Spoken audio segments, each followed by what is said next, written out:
Last year, on a humid, rainy summer day, I visited Foundation Brewing in Portland, Maine. While I waited to meet up with Christy Mahaffey, Director of Quality Control at the brewery, I watched several groups of friends and families sample flights of beer.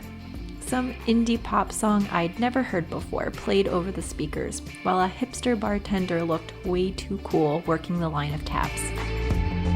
My name is Katie Yates, and this is the final episode of Fish and Game Changers on Tap. When I heard about breweries working with the Portland Water District to conserve land in the Sebago Lake watershed, I wanted to know more. Throughout this 8-episode series, I've talked with brewmasters, brewery owners, land trust executive directors, biologists, and hunters in order to learn just how much of a ripple effect Sebago's clean water has on Maine's communities and traditions.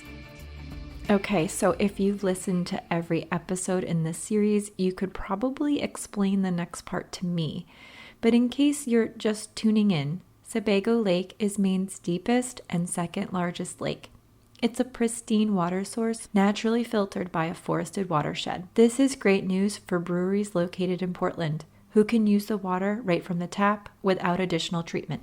This is also good news for the fish and wildlife species that live in the Sebago Lake region of Maine and benefit from clean water and interconnected habitat. Land users that live in the watershed also benefit from access to hunting, fishing, hiking, boating, and many other outdoor recreation opportunities.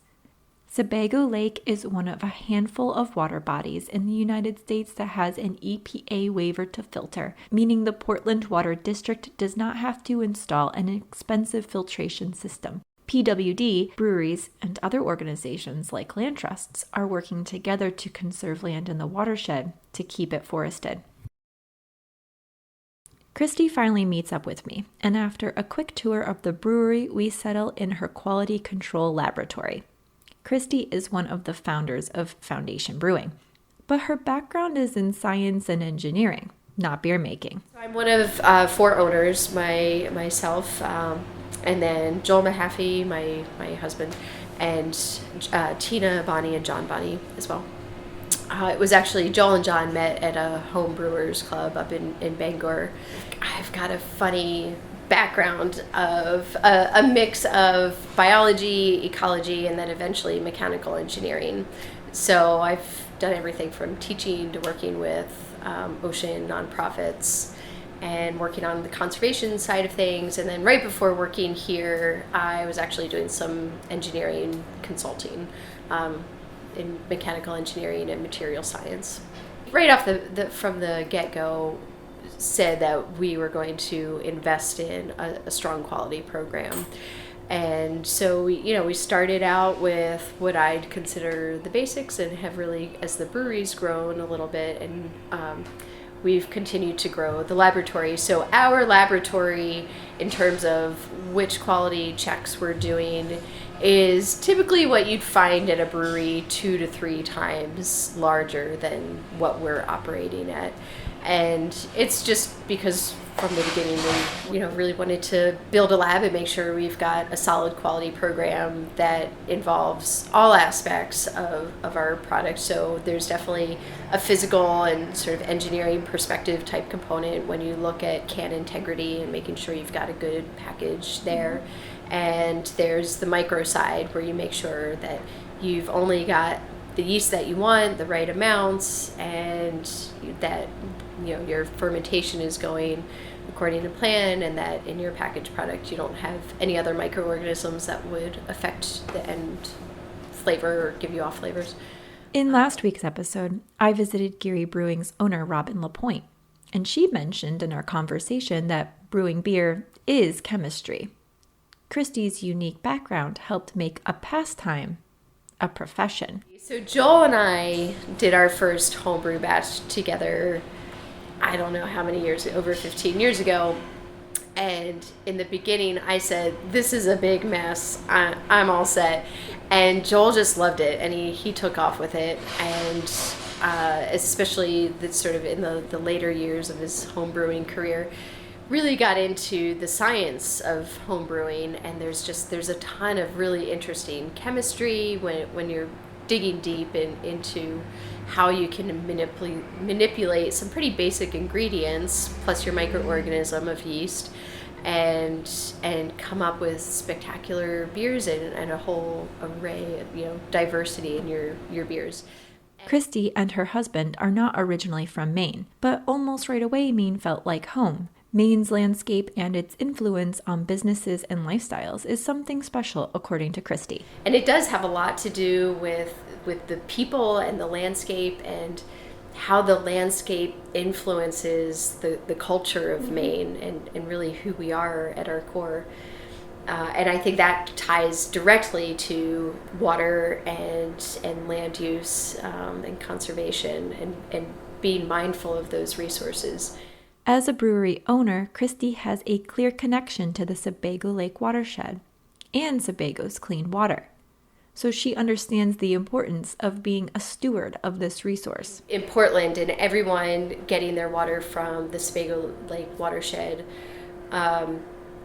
we're saved millions of dollars because we have an exemption for the secondary filtration, and we're one of just a handful of sites across the country, and it's a really rare exemption. It's really marks how special and clean our water is. Good resources support good economies. When Foundation was getting started, they were looking for a spot anywhere between Portland and Bangor. The water chemistry of the Portland Water District made the choice easy. But water was absolutely part of it, and we were looking at some other towns and realized that we'd have to do more massaging of the water chemistry to get the flavor profiles that we were looking for in our beers. So Portland Water District, really hit the criteria that we were looking for. And I think there's some great efforts going on as well to protect the forest system, our natural filtration system around Sebago Lake. Again, really valuing a resource that is a system that's in place to maintain our clean water without having to invest millions of dollars in a different kind of mechanical infrastructure downstream if we lose that upstream filtration.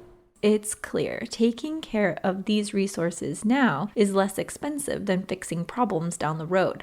Protecting the watershed is actually cheaper than having to install an expensive filtration system or to have to implement habitat restoration, as I learned from fisheries biologist Jim Pellerin. So there's by being stewards of that resource and attaching value to it now, we're saving other kinds of, a different perspective on economics, down the road. And I think that's an ongoing challenge with protecting our natural resources. We're seeing it with climate change right now, that you really have to shift your thinking and see that the resources that we use every day and take for granted, clean water, clean air, a predictable climate, whatever those, whichever one of those aspects you're going to look at, even clean farming and agriculture, and protecting that with a long-term view, we have to assign value. We have to value those things. Otherwise, we're going to pay for it in other ways down the road. So as much as we can talk about it and assign value and appreciate what Maine has done really well and what else we can do to keep that legacy going, I think is absolutely critical. And from a brewery perspective, we certainly save money because we don't have to do any major filtration. We just do some pretty basic carbon filtration for the treatment that the Portland Water District does have to do to send their water out, just basically to make sure that microbes don't show up. We don't want those, even though it's pretty minimal, we don't want that to affect our yeast. So we strip that out with some carbon. It's really basic, and we're ready to go. The pH, the sort of mineral load of the water, it's beautiful for brewing the beer that we brew. You get lots of, you get your mixed use out of it. You've got the hunting and fishing, you're hiking. No matter how you're looking at that land use as a Mainer, everyone, it's just a great example of a shared resource that where everyone has a vested interest in protecting it. Even if you never step foot outside and you just live in Portland and you don't ever want to leave asphalt, you open up your tap and you have some of the best water in the whole country. There's really something to be said for that. A little investment now goes a long way for future generations, not only because it makes economic sense, but also because it's the right thing to do. Yeah, it's a passion project of mine. I've had several phases of my career and there's definitely a theme of looking for being able to do something good or add something to the world. It's the Miss Rumphius book, which is sort of a classic in Maine lore, where you do something to make the world more beautiful, and hopefully we're all doing some piece of that. Miss Rumphius is a children's book written and illustrated by Barbara Cooney about a woman who wants to make the world more beautiful and does this by planting lupins in the wild. Lupins are those spiky purple and pink flowers you often see along main roads in the spring and summer. Miss Rumphius is based on a real-life Mainer, Hilda Hamlin, who actually did go around planting lupins in the wild. Like Geary's in last week's episode, Foundation works to reduce waste and uplift the community by working with farms and nonprofits. They also try to help other small breweries implement these sustainable practices, spreading those Miss Rumphius lupin seeds, I guess you could say. And I think you have a lot of people getting into the brewing industry because they have that passion about something anyway, whether it's beer or the water that goes into beer. And I found there are a lot of connections between all of that. So that commitment and that passion and sort of the courage to try to be doing something really cool and good for the world. Seeing it really as an investment in the community where we live and an investment for our main ingredient. Most beers are over 90% water. Mm-hmm. You got some really strong beers that might be a little less, but it's all coming from water. Mm-hmm. And we're constantly looking for not only the water that goes into the beer, but a lot of our cleaning and all of our cleaning and sanitation practices have a connection to water. So also looking for ways to conserve and reduce wastewater. So when we finish a batch of beer, we have some waste products. There's what we call spent grain, so we've stripped the sugars and starches out of the grain, and what's left is still really valuable to a farm with mm-hmm. farm animals. So we collaborate with farmers who will then pick it up and use it as a food source, so there's a nice local connection there. We also have sort of the leftover residue from the hops that go into the kettle, mm-hmm. and that's not safe for the animals, so we pull that out and we work with Garbage to Gardens and they compost it for us. So the other piece, I mentioned the farmers we work with. There's so every batch of our beer, we put some grains in that were grown in Maine. We don't claim to use only Maine grains, but we have a commitment to always use some Maine grains because that agricultural piece is so important.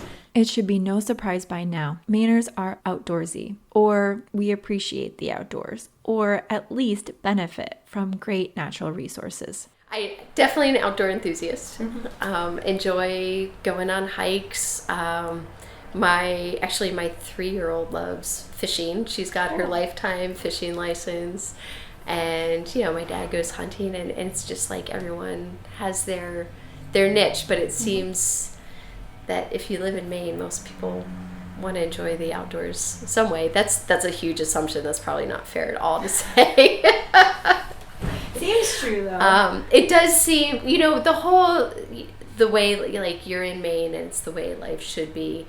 I think even if it's just sitting cozy by the fire and looking out the window, there's a real valuation or appreciation for what you can get out of the natural world around you. Mm-hmm. There's actually really interesting research about kids being healthier and learning better when they're outside getting fresh air and mucking in the mud. And it's a very real thing that we can't even quantify. So from my science background, I like putting numbers to things, and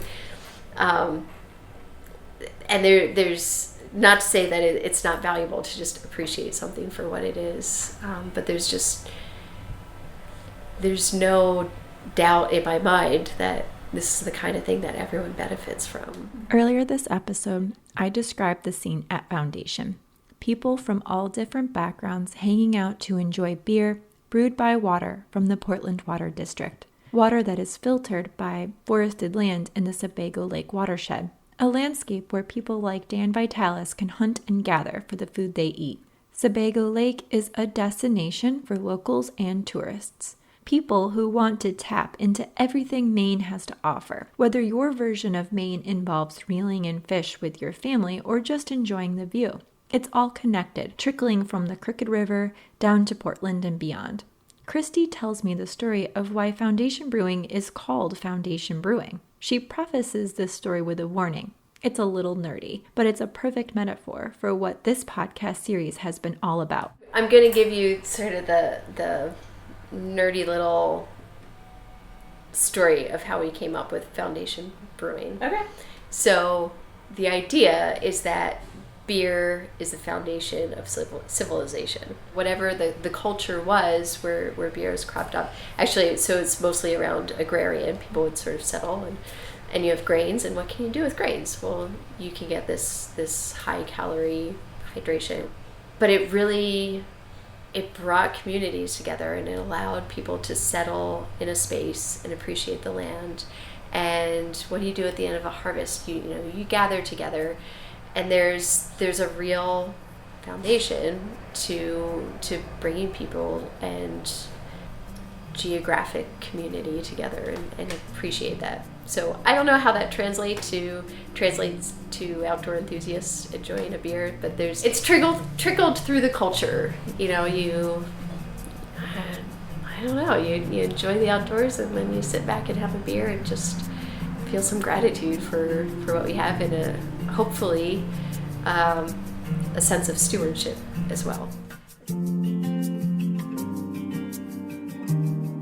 Fish and Game Changers on Tap has been a fun series for me to make. I'm new to Maine myself and have enjoyed learning about the ways organizations and businesses like the breweries in Portland are working to preserve Maine's traditions and uplift Maine's communities. These are keepers of the Maine outdoors, helping to protect and conserve forested land in the Sebago Lake watershed with benefits that go far beyond clean water. I started this series by saying this: Maine is known for its endless forests, clean water, and fresh air. And this story is just one example of how Mainers are working together to keep it that way. I hope this series has inspired some of you to get out there and connect with Maine's landscape. If you're looking for resources on how to do this, visit mefishwildlife.com. I'll be back in a few weeks for Season 4 of Fish and Game Changers. Until then, check out some of our earlier episodes if you haven't already. If you're enjoying this series, give us a rating and share it with a friend. To stay connected, follow us on Facebook or Instagram. Share your outdoor experiences with us on Instagram by using #KeeperOfMe and #AllInForTheMaine Outdoors.